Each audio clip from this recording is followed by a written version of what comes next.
All right, ladies and gentlemen, welcome back to the channel. Week 7 reaction show. Sorry, I'm a little slow. It's 7:50. We got San Fran, Atlanta here in a half hour. I just posted my Packers video. I feel like the lighting is a little off in this video, but it's gonna be okay. And heading into this game or this week, sorry, was kind of weird.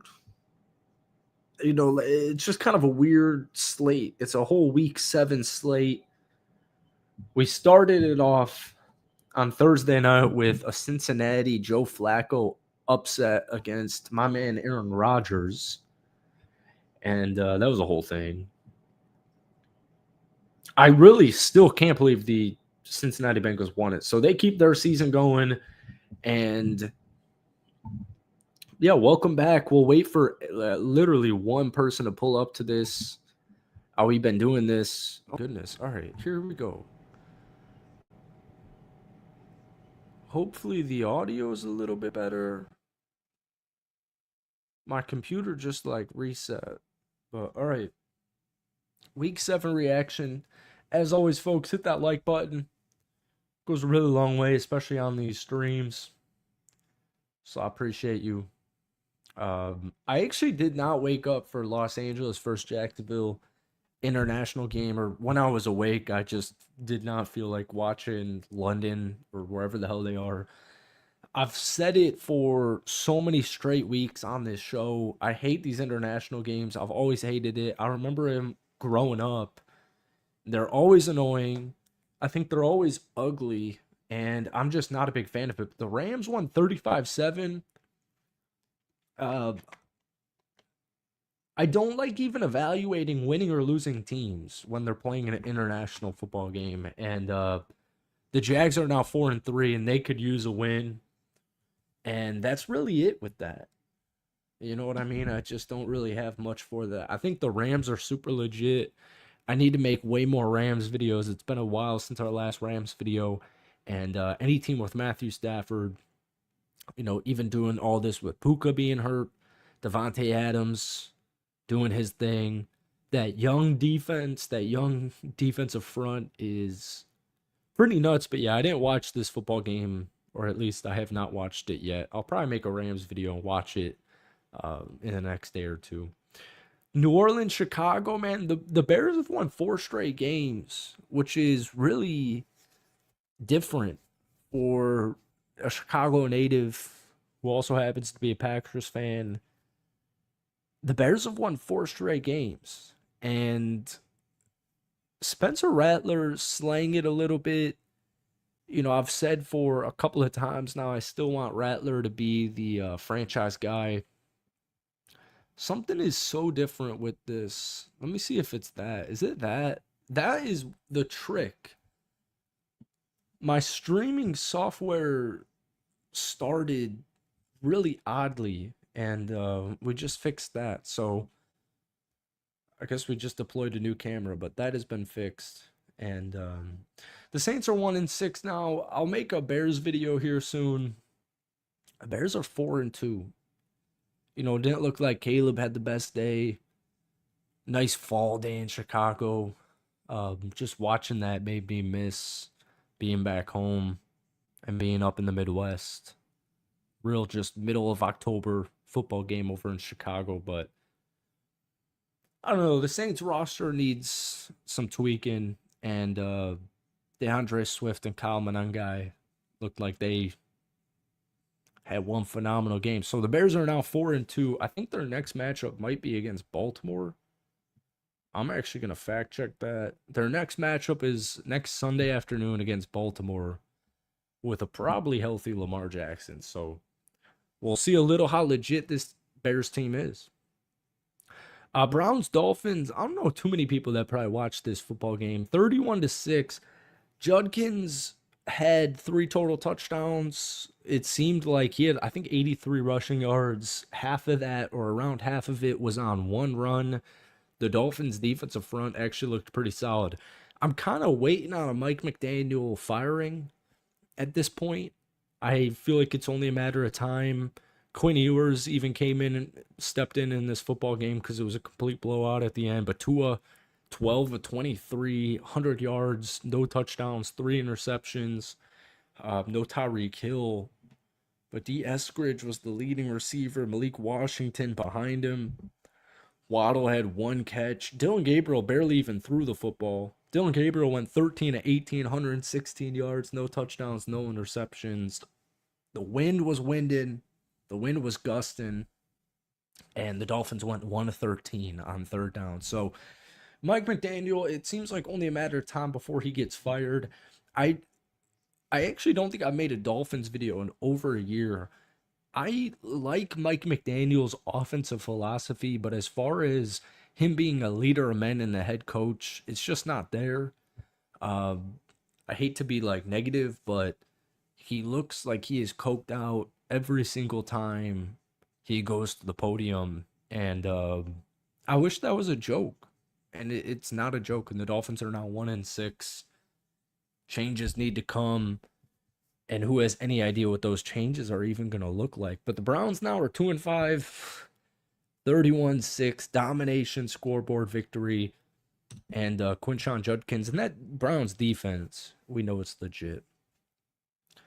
Almost as discombobulated as the Miami Dolphins are the Las Vegas Raiders, losing 31-0 to the Kansas City Chiefs. And I get it, especially now that Rashee Rice is back.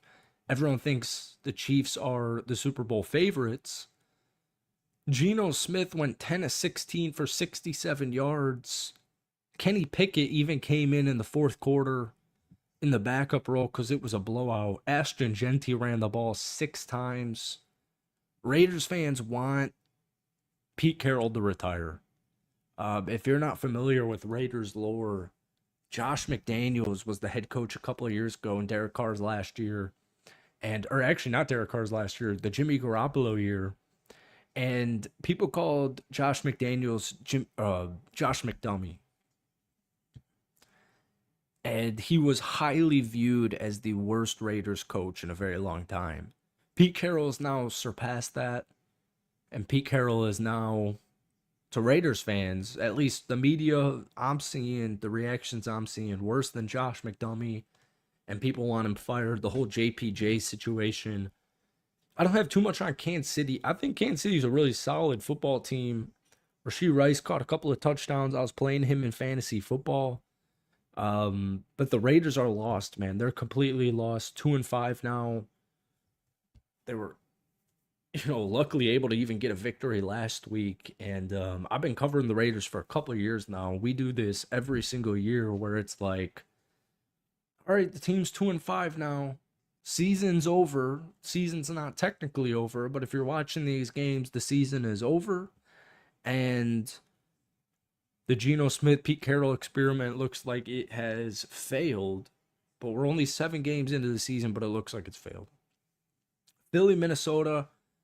I'm pretty done with the Carson Wentz experiment. I still think JJ McCarthy should be the starter. There's kind of some weird underground, underbelly stuff going on in Minnesota where, because I've seen like a bunch of Packers beat writers comment on this.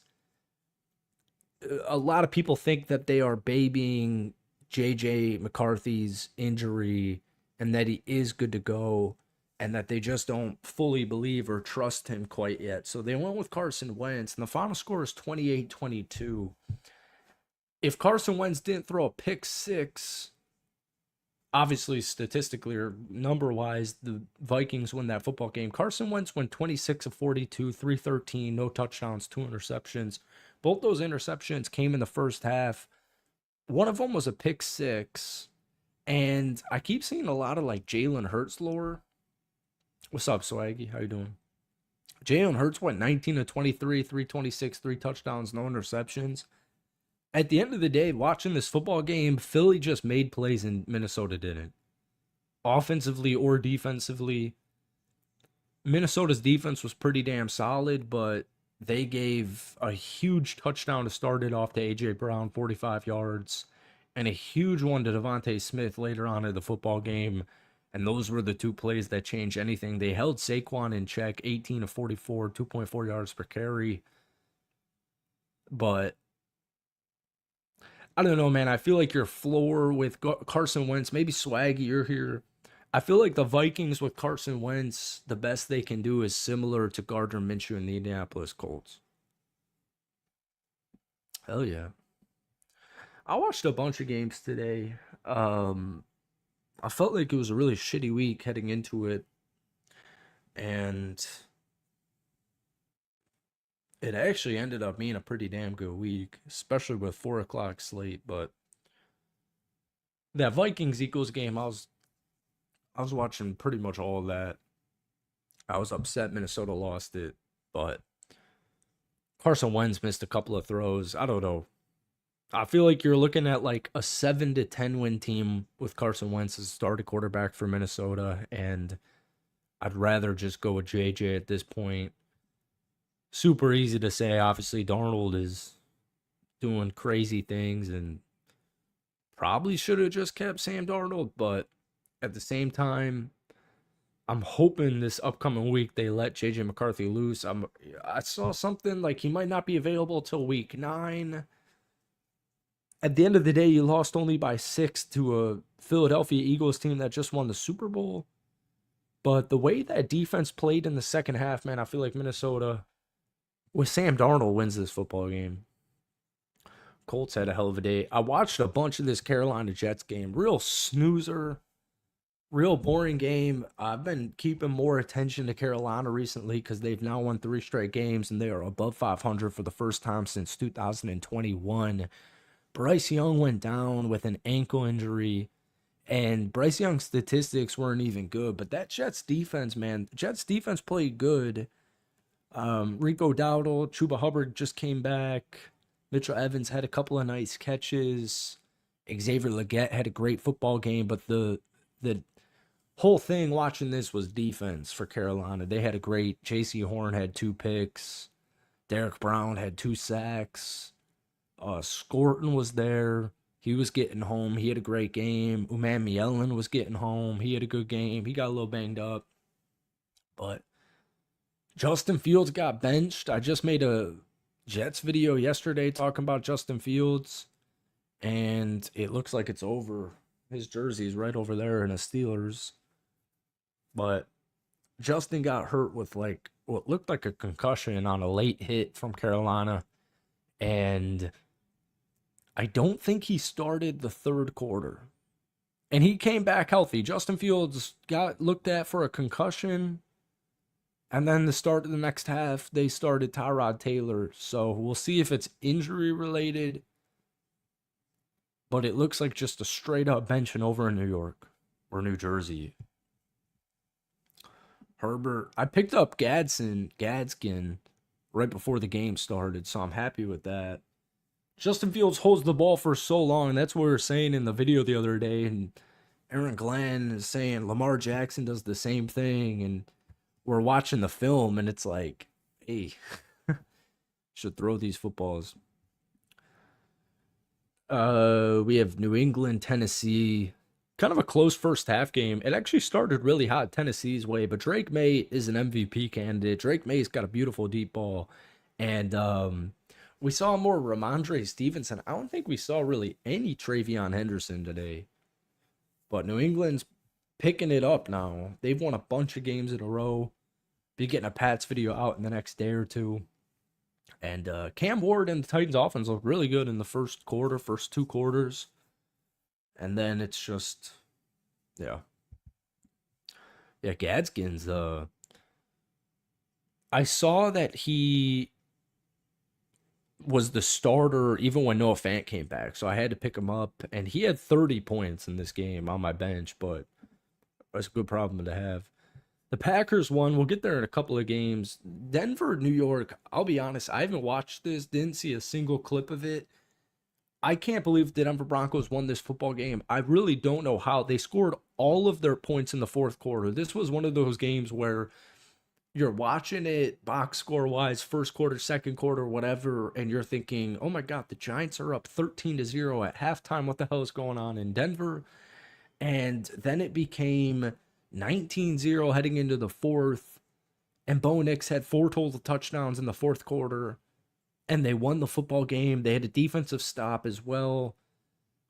Jackson Dart had a horrible interception. I mean, I'm blown away that the Broncos just scored 40 points or 33 points in this fourth quarter. I really can't believe it. It's going to be pizza time soon. I'm really just off these post-game reactions, man.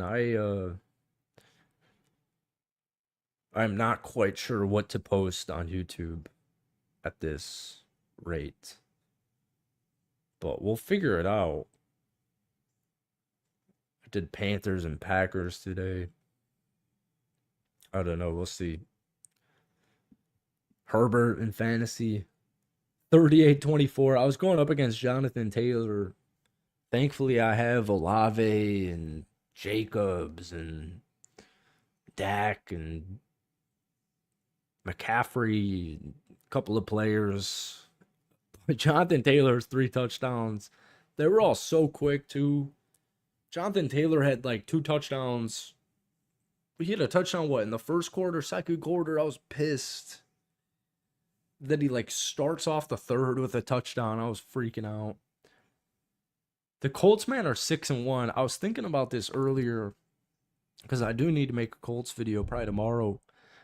They remind me of, what was it, 2023 Vikings, or would that be 2022? They remind me of the 13 win Vikings with Kirk Cousins, but they're like a more refined 2022-2023 Vikings team. They're not winning by 1 or 2 points.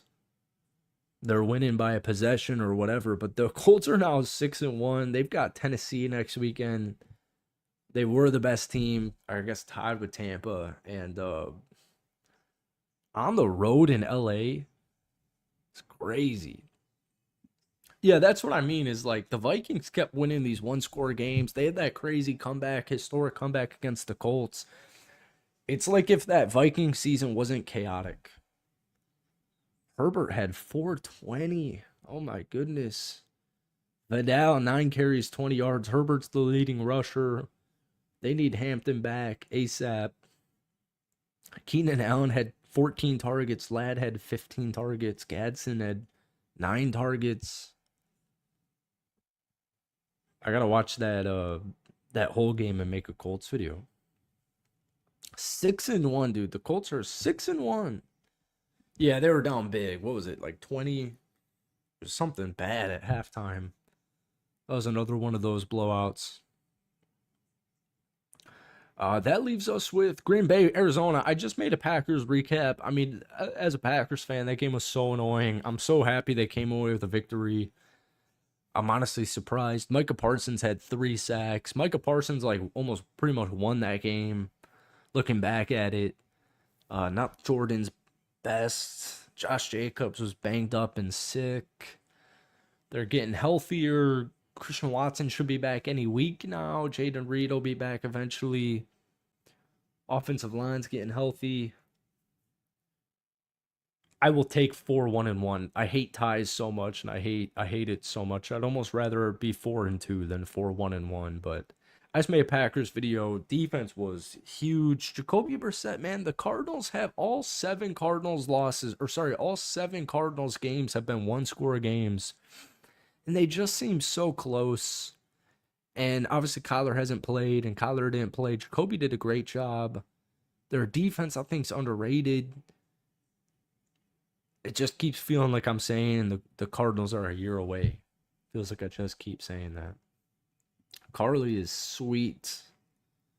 I love the management for and Chris Ballard does a great job. It's a world-class organization in Indianapolis. And then finally, Washington, Dallas. I saw Jaden got hurt. Man, I got Dak in fantasy. He's been a beast. CeeDee Lamb came back. He scored a touchdown right away. They got a young, hungry O-line. They got it all on offense, man. Javonte Williams, redemption season. And I feel like Jaden got hurt on like literally the first play. I think it was the first play of the third quarter, but it was Probably, definitely sometime in that first possession for Washington, but Dallas. I mean, Dallas even they had a huge connection. Dak had like, I'm going to try and see it. Dak had like a 44 yarder to George Pickens right before halftime, scored a touchdown. Dallas is 3-3-1, and their defense hasn't been able to pick it up, but they did today. And, man, I've really been enjoying making Cowboys videos this season. Dak's playing like a MVP. He's playing like a beast, but I guess a 3-3-1 MVP would be kind of silly. We've got Atlanta San Fran tonight. There were two Monday night games on last week. I probably honestly won't watch this one live. I'll probably just watch like the second half. I'm gonna eat some pizza, and I don't know, maybe make a Bears and Broncos video, something like that. I always say at the end of these streams, I want to start doing them at least once a week, or sorry, at least twice a week, and then we end up doing one. So hopefully this is the week where we do a prediction upset type of video. I enjoy doing these, but I do wish there were more people watching this live. So if watching this live, post live, hit that like button, goes a very long way. I appreciate you guys, but we got Sunday Night Football here in the next 10 minutes. And hope you had a great weekend. Hope you have a great week. And we'll see you soon. Peace.